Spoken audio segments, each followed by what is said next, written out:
What happens when the man who signs the paychecks gets treated like he's disposable? That question hit Tyler Granger hard as he sat alone in his office overlooking the downtown skyline. He wasn't new to the grind. He'd started with nothing, bought a dyeing injection molding factory 12 years ago, and turned it into a profitable, 20-location operation spanning across the Midwest. But now, despite the numbers looking decent on paper, complaints were stacking up: slow orders, high turnover, missed deadlines at the distribution level. Tyler rubbed his eyes, scrolling through the latest report from District 2. It was vague. Too vague. Staffing issues, training delays, poor applicant quality. Same excuses, different week. Warehouse 19 on the edge of town, near the shipping rail, was showing the worst metrics. Orders constantly behind, highest employee quit rate, and only one supervisor listed, Brent. He'd never met Brent. Most of the frontline hires came through warehouse HR, and with so many locations, Tyler didn't personally know most of the middle managers anymore. He used to. But growth came with distance. That distance was starting to cost him. So, he made a decision. No more filtered reports. He'd go in himself, see what was really happening. Not as the boss. As a new guy, fresh off the street. It was surprisingly easy to apply. He shaved the beard, dyed his hair gray at the temples, added reading glasses. He used his brother-in-law's last name to avoid recognition: Tyler Hammond on paper now. A weathered canvas jacket, steel-toe boots, stiff posture. At 52, Tyler still looked fit, but tired enough to pass for a guy who'd been laid off from a previous warehouse gig. At the interview, the HR girl barely looked up from her clipboard. Ever worked in a factory before? Yeah, a couple years. Mostly plastics and distribution. Can you lift 70 pounds? I can try. She didn't laugh. Just handed him a tight schedule and told him to start Monday. Nobody asked questions. Nobody recognized him. Nobody even smiled. Monday morning, Tyler walked into Warehouse 19 as a trainee. The floor smelled like burnt plastic and grease. Machines hummed and rose, shooting out molded parts into bins that rolled down conveyor belts. The place was loud, not just from machines but from tension. Everyone moved fast, heads down, no chatter. No music. No energy. Just motion. A tall guy in his late 30s with a clipboard barked as Tyler walked in. You the new one? Yeah. Tyler. Brent. Follow me. Brent didn't wait. Tyler had to jog to keep up as they weaved between rows of pallets and carts. You stack bins, count parts, move them to Zone D. Don't screw up the count or I'll know. You get one warning. Second time, you're done. Tyler blinked. That's it. You want a tour? This ain't Disneyland. Brent shoved a plastic badge in his hand. Put that on. Breaks in 4 hours. Don't be late. By noon, Tyler's back was sore. No training, no safety rundown. Just thrown in. He loaded bins, counted plastic parts, and tried to keep pace with the others. Some workers looked dead behind the eyes. Others looked angry. But one guy stood out: short, Hispanic, maybe early 20s, moving twice as fast as anyone else on the line. Tyler caught his name from his badge. Luis. Fast hands, Tyler said during a quick water break. Luis gave a small nod. Gotta be. Brent watches everything. Is it always like this? Luis hesitated. Worse when we fall behind. He starts yelling. Once, he threw a box at Dave when he missed a shipment tag. Tyler raised an eyebrow. Dave? Quit last week. Luis looked around, then leaned in. We're short 5 people. Nobody stays. HR sends people, Brent drives them out. Why doesn't anyone report him? Luis gave a hollow laugh. To who? He's tight with the district guy. Complaints disappear. At lunch, Tyler sat alone, eating the sandwich he packed. He watched as Brent walked up to a young woman, maybe 19, who was grabbing chips from the vending machine. You clocked out for lunch? Brent asked. She nodded. Yeah, Just now. Then why are you still in the break room? I just got in here. You steal company time again and you're done, Sarah. She looked down. I wasn't trying to save it. You already got a write-up last week. One more and you're out. Tyler watched her sit in the corner, quietly crying. Nobody said a word. By the end of the week, Tyler had seen enough. Brent was a master of intimidation. He pit employees against each other. He called people out in front of others. He skipped safety briefings, ignored maintenance warnings, and played favorites with workers who kept quiet. The place felt like a pressure cooker. But Tyler also saw the good. Luis helped a new trainee fix a broken cart during his own break. Sarah, despite everything, stayed late to finish her line when 2 team members didn't show. An older man named Frank brought in coffee for the crew every Friday, even though he was clearly struggling with arthritis. Tyler lay in bed Friday night, staring at the ceiling of the cheap motel he booked across town. He felt sick. He built this company to give people good jobs. To offer something better than what he had growing up. And now, one of his own warehouses had turned into the kind of place he once swore he'd never let happen. He had a decision to make. And next week, Brent was going to find out exactly who he'd been yelling at. Tyler arrived Monday morning 20 minutes early and stood near the loading dock, watching the trucks back in under a dull gray sky. He wasn't trying to impress anyone. He just needed time to think. The weekend hadn't dulled the edge of what he'd seen. If anything, it made it sharper. Brent's management style wasn't just aggressive, it was corrosive. Turnover wasn't some abstract number anymore. It had names. Faces. A forklift beeped as it reversed, breaking his focus. Luis waved from across the bay, already in his gear. Tyler nodded back and joined him. You always get here this early? Tyler asked as they walked toward the break room. Luis adjusted his gloves. Yeah. I bike here. Bus doesn't run this far early enough. You don't drive? Luis shook his head. Can't afford a car right now. Saving up. Maybe next year. Tyler paused. How long have you been working here? Little over a year. Longest I've lasted anywhere. He wanted to ask why Luis stayed, but the kid's eyes already answered that. Pride. Determination. He wasn't here because it was easy. He was here because quitting wasn't an option. Hey, Luis added as they reached the lockers. Heads up. Brent's in a mood. Tyler didn't ask why. He'd seen enough to know Brent didn't need a reason. Inside, the crew was quieter than usual. Sarah kept glancing at the time clock, biting her lip. Frank sat with his hands wrapped in gauze, not touching his thermos. A new guy, tall, maybe mid-20s, stood by the supply shelf, clearly lost. Brent walked in from the back hallway, clipboard under one arm, voice already raised. All right, listen up. We're short again. 2 called out, 1 no-show. That means we work smarter, not slower. And if anyone thinks today's the day to coast, don't bother clocking in. No one moved. Tyler stepped into line as Brent passed out assignments.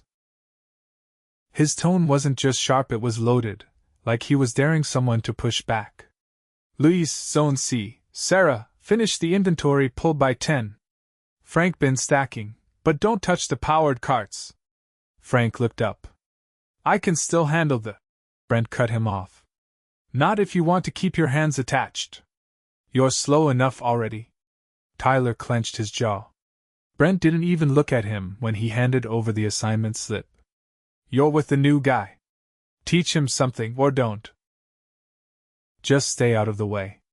They started in Zone F, packaging small molded components into crates for rail shipment. The new guy, Caleb, moved like someone fresh out of a temp agency. Eager but clumsy. He dropped the bin within the first 10 minutes, scattering parts across the floor. Sorry. I thought it was latched. He muttered, kneeling to pick them up. Tyler helped him scoop the pieces back in. Happens. Just double-check the tabs. These bins warp in the heat. Caleb looked surprised. You been here a while? Tyler gave a non-answer. Long enough to know where they cut corners. Caleb nodded slowly. My cousin worked here last year. Said it was rough. Why'd he leave? Said it wasn't worth it. Got yelled at for asking how to fix a jammed belt. Figured it out eventually after he got written up. Tyler didn't respond. He didn't have to. They worked in silence for the next hour. The pace was punishing. Not because the task was complicated, but because the margin for error was zero. The machines didn't slow down, and the bins didn't stop coming. Around mid-morning, a loud clatter echoed from Zone C. Tyler turned in time to see a cart tip over, spilling crates across the floor. Louise stood frozen, one hand still on the handle, mouth slightly open. Brent appeared like he'd been waiting for it. What the hell was that? Louise stepped back. The wheel locked. You tried to what? Break inventory? You think I have time to babysit? The cart's damaged. It won't turn right. Brent stalked past him, kicked at the front wheel, then turned to the group. You see this? This is what happens when people stop thinking. If you can't handle a cart, maybe you shouldn't be here. Louise bent to lift one of the bins. Leave it, Brent snapped. Go help in Zone A. I'll get someone who can finish this without screwing it up. Tyler stepped forward. I can handle it. Brent stared at him like he was trying to remember if he even cared who he was. Fine. But if you drop anything, you're gone. The rest of the shift dragged. Brent didn't say another word to Tyler, but the message was clear: fall in line or fall out. Caleb barely spoke the rest of the day. Even Sarah avoided eye contact when they passed in the hallway. At closing, the crew trickled into the break room, moving like people who hadn't taken a full breath in 10 hours. Frank sat heavily, rubbing his wrists. Louise leaned against the wall, staring at the scuffed linoleum. Tyler waited until Brent left the floor, then walked over to Louise. You all right? Louise didn't look up. He's not gonna fire me. Not this week. He needs people too bad. That's not a good reason to stay. Louise shrugged. It's the only one I've got. Tyler didn't push further. He just sat nearby, letting the silence speak. The next day, things got worse. Production numbers were down, and Brent made it everyone's problem. He stormed through the floor, barking orders, changing assignments mid-task, and threatening write-ups for minor delays. At one point, he accused a female worker of skipping safety protocol because she wore a wrist brace.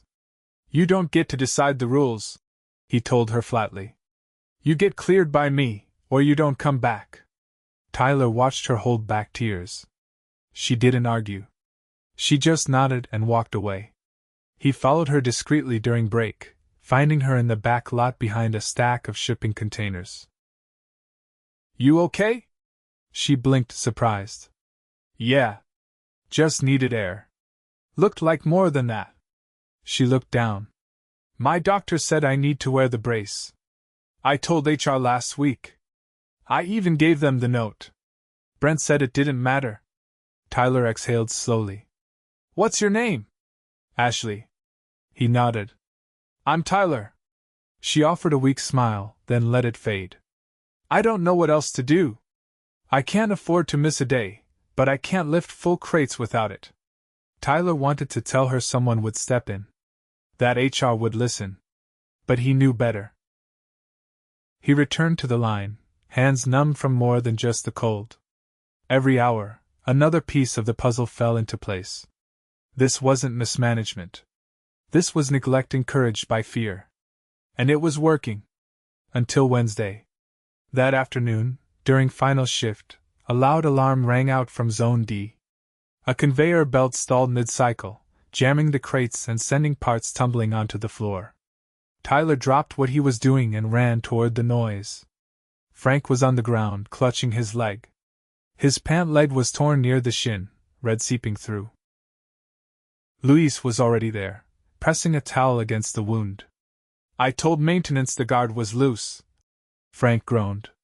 They never fixed it. Brent arrived seconds later, scowling. What happened? Tyler stood. The belt caught his pants. The panel wasn't sealed. That's not my problem. Maintenance handles equipment. He reported it last week. You signed off on the log. Brent's jaw tightened. You got something to say? Yeah, I do. Something in Tyler's voice shifted, something firm, final. He stepped past Brent and helped Louise keep pressure on the leg. Call an ambulance, Tyler said. Brent hesitated. We don't need to escalate, call the ambulance. Louise pulled out his phone without waiting for permission.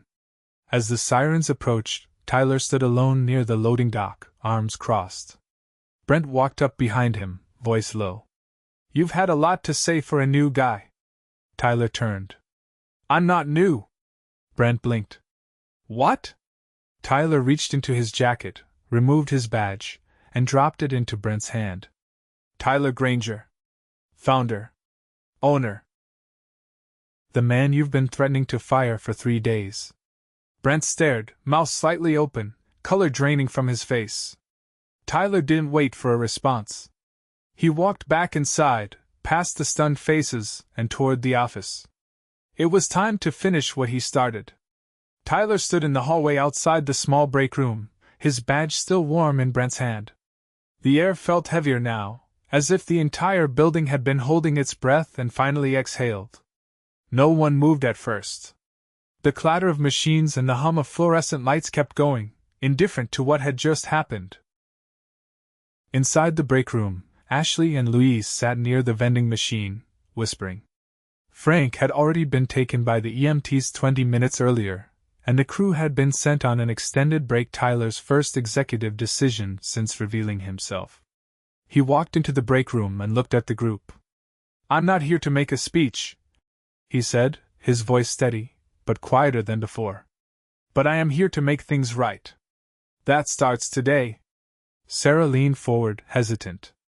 Is Brent really done? Tyler said. Effective immediately. Louise glanced toward the hallway. What happens to the rest of us? You keep doing your jobs. Just not like this. Tyler scanned the room. No one here should be scared to show up. No one should be hurt doing something we could have prevented. Ashley rubbed her wrist slowly. You saw it all? Enough. Tyler stepped out before questions turned into hesitation. He didn't want gratitude. He wanted clarity. The problem wasn't just Brent. It was how many layers had allowed someone like him to operate unchecked. He made his way to the main office upstairs, an area he hadn't stepped foot in for over a year. The door creaked slightly as he opened it, revealing a small room with 2 desks, a printer that looked like it hadn't worked in months, and a rack of outdated safety posters curling at the edges. The district manager, Lowell, sat behind one of the desks with a half-eaten sandwich and a tablet in front of him. He looked up, confused, then stood. Mr. Granger, I didn't know you were coming in. You don't need to call me that. Lowell fumbled to close a spreadsheet. I apologize for the condition of the floor. We've had some labor issues, and I was just about to send a note to upper management. You've had over a year of notes. Lowell opened his mouth, then shut it again. Tyler sat down across from him, not offering a handshake. When did you last walk the floor? I check in weekly. I was there all week. You never showed once. Lowell cleared his throat. I usually let Brent handle the day-to-day. He's been with us a while. Knows the rhythm. Brent assaulted employees verbally, ignored safety protocols, and mishandled injury reports. Did that ever make it into your rhythm? Lowell flushed. If I'd known, you did, Tyler said. You just didn't care enough to dig. He stood, letting the silence stretch. Pack your things. You're being reassigned pending review. I'm bringing in someone who understands what leadership means. Tyler didn't wait for a reply. He walked out, not stopping until he reached the dock where the ambulance had pulled away earlier. The forklift crews had resumed work under lowered volume. The shouting was gone. But so was structure. He rounded the corner and found Louise by the inventory station, sorting parts with his gloves off. Take a minute, Tyler said. You've earned it. Luis gave a short nod but didn't stop. Someone's gotta keep things moving. Tyler watched him for a moment. You ever thought about stepping into a lead role? Luis blinked. Me?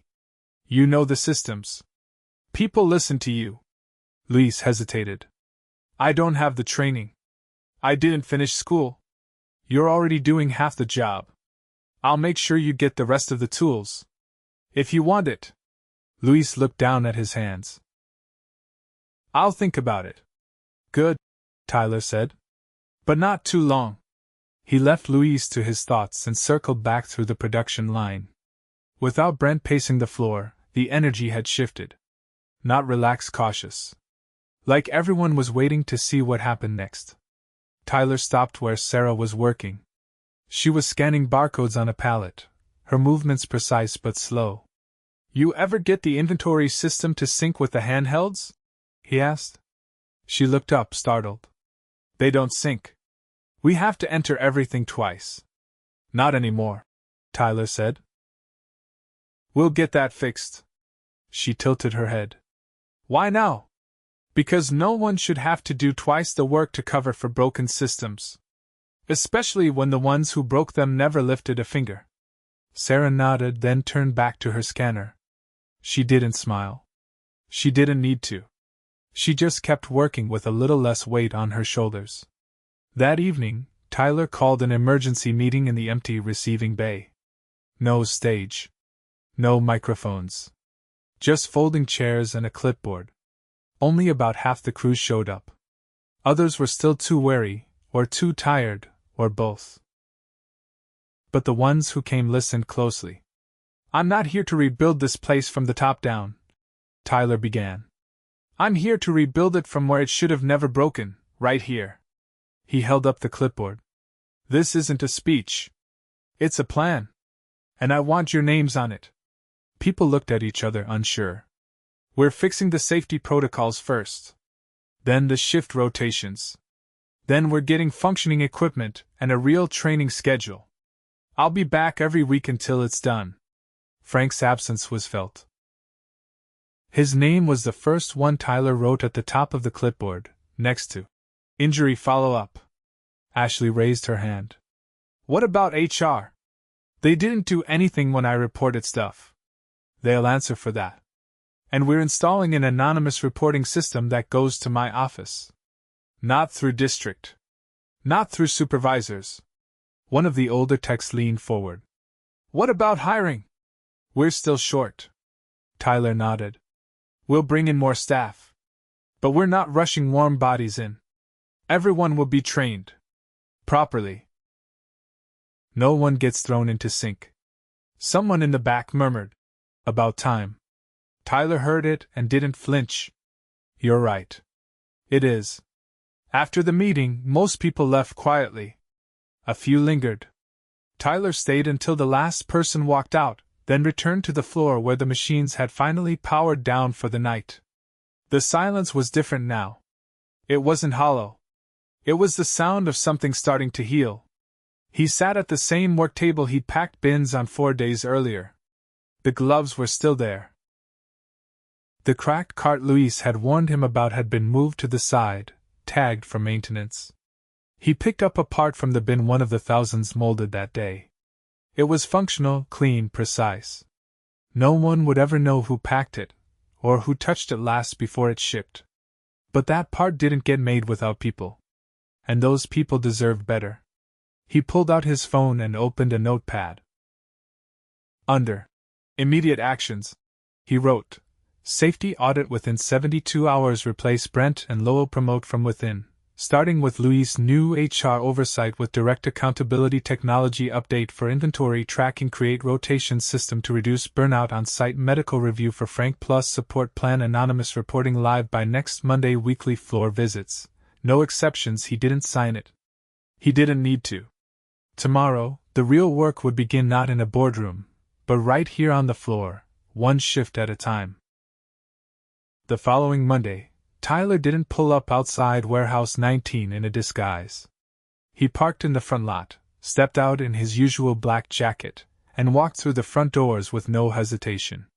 The receptionist glanced up from her screen and froze when she saw him. He gave her a polite nod and kept walking. The place felt different. Not calmer, not yet, but watchful. Word had traveled over the weekend. Brent was out. Lowell had been reassigned. And the man who owned the company had been on the floor all last week, packing bins and lifting crates like everyone else. Tyler headed straight toward the back offices where he'd posted a schedule for his open floor meetings. No memos. No formal invites. He just wrote the time and place on a whiteboard near the break room and told anyone who wanted to speak to show up. He found 3 people already waiting in the receiving bay: Sarah, the technician named Reggie from night shift, and a woman from the materials team he didn't recognize. Reggie spoke first. "You really working out of here now?" Tyler sat on an overturned crate. "For the next few weeks, yeah?" The woman folded her arms. "We're not used to seeing people from up top unless something's wrong." "Something was wrong," Tyler said. "I didn't show up to check a box. I'm here to listen. And follow through." Sarah glanced at the clipboard in his hand. "You still got that list?" He nodded. "It's longer now." The meetings continued in waves throughout the day. Some employees came in pairs, careful with their words. Others came alone, more direct. The maintenance lead brought blueprints of faulty equipment he reported months ago, but never got replacements for. A forklift operator from second shift described how parts of the loading dock buckled during rainstorms, making traction risky. No one asked for extra pay. They asked for working restrooms, clear schedules, a chance to train without being rushed through safety videos on silent. By the end of the day, Tyler's clipboard was full. He sat in the break room after the last shift clocked out, alone except for the hum of the vending machine and the sound of distant trucks reversing into bays outside. Luis walked in carrying 2 paper cups. He placed one in front of Tyler. "Black," he said. "Didn't know if you wanted sugar." Tyler took it gratefully. "This'll do." Luis sat across from him, hands wrapped around his own cup.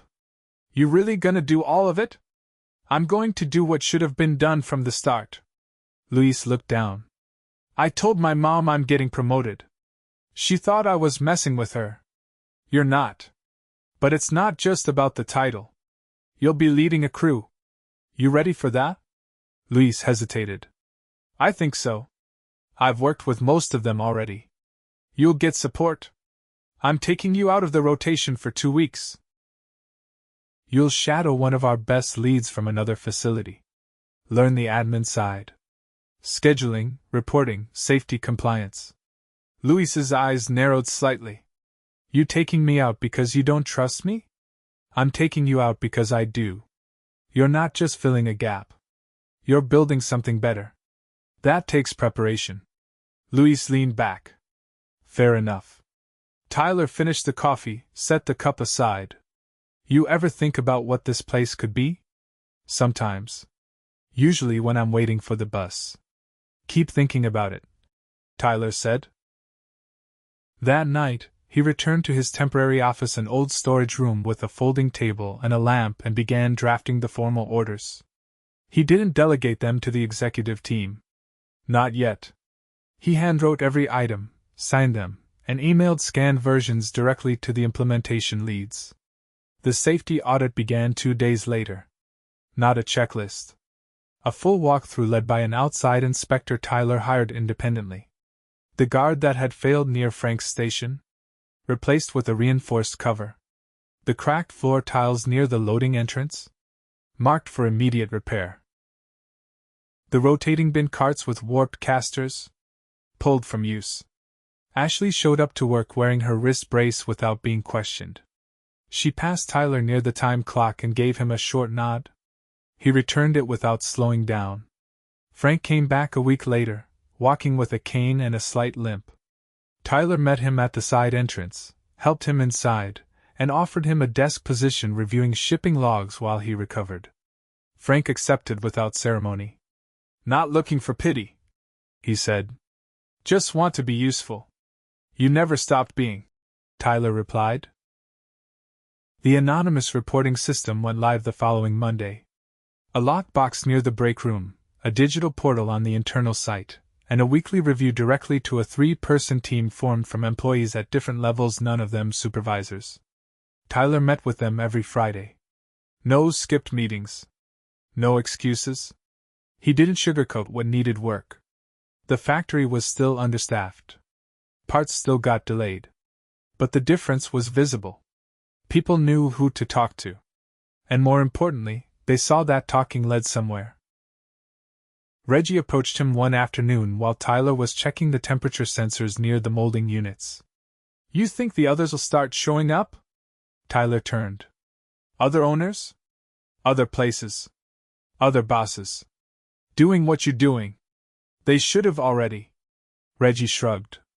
"Most of them think we're just numbers." Tyler looked at the floor, then back up. "I used to think that too. Not on purpose. Just got comfortable. Distance makes it easy to forget." Reggie nodded once. "At least you remembered." By the third week, Tyler had drafted a formal restructuring proposal for regional leadership.